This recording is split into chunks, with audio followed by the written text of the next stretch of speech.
Israel ফিলিস্তিনের যুদ্ধে আসলে আমাদের ফিলিস্তিনে যাওয়া হয়তো সম্ভব নয়, তবে ফিলিস্তিনকে আমরা যেভাবে এই সাপোর্ট দিতে পারি সেই বিষয়টা হচ্ছে ইসরায়েলি পণ্য বয়কট করে তাদেরকে আর্থিকভাবে দুর্বল করে ফেলা। তাহলে শুধু সেটা ইসরায়েল এবং ফিলিস্তিন যুদ্ধ হলে যে আমরা ইসরায়েলি পণ্য বয়কট করবো তা নয়, সারা বছর আমাদেরকে ইসরায়েলি পণ্যগুলো বয়কট করতে হবে। কিন্তু গতকাল বাংলাদেশে যে ঘটনা ঘটছে, বিভিন্ন জায়গায় ইসরায়েলি পণ্য বিক্রি করতেছে, এমন প্রতিষ্ঠানগুলোর উপর হামলা করছে, তাদেরকে বিক্রি করে বন্ধ করে দিয়েছে, তাদের প্রতিষ্ঠান লুটপাট করছে, কিন্তু নিজে গিয়ে ব্যবহার করতেছে। কিন্তু কোনো ধর্ম এই শিক্ষা দেয় নাই যে কাউকে সাপোর্ট দিতে গিয়ে অন্যজনের সম্পদ লুটপাট করে নিয়ে নিজে ব্যবহার করা। এই শিক্ষা কোনো ধর্ম দেয় নাই। তাই আমরা ফিলিস্তিনকে যদি সাপোর্ট দিতে চাই তাহলে আমাদেরকে ইসরায়েলি পণ্যগুলো বয়কট করতে হবে। কীভাবে বয়কট করব? আমরা নিজেরা ব্যবহার করা বন্ধ করতে হবে, বা সংশ্লিষ্ট দোকানকে বোঝাতে হবে যে আপনি ইসরায়েলি পণ্য ব্যবহার করবেন না।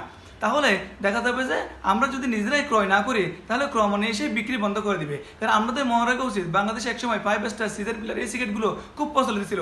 আজকে কেউ এই সিগারেটগুলো ক্রয় করতেছে না, বিধায় এই সিগারেটগুলো এখন বাংলাদেশে বিক্রি হচ্ছে না। ঠিক তেমনই আমরা যদি ইসরায়েলি পণ্যগুলো ক্রয় না করি তাহলে দেখবো যে দোকানে ইসরায়েলি পণ্যগুলো বিক্রি করবে না। তাহলে ইসরায়েল আর্থিকভাবে দুর্বল হবে এবং আমরা এইভাবেই কিন্তু ফিলিস্তিনকে আমরা সাপোর্ট দিতে পারি। তাই সবার উচিত ইসরায়েলি পণ্যগুলো বয়কট করা। শুধু ইসরায়েল ফিলিস্তিনের যুদ্ধ হলেই নয়, সারা বছরে কিন্তু আমরা ইসরায়েলি পণ্যগুলো অবশ্যই আমরা বয়কট করবো। তাহলে ফিলিস্তিনকে আমরা হয়তো কোনো না কোনোভাবে সাপোর্ট আমাদের থেকে পাবে, এরকম একটা আমরা আশা করতে পারি।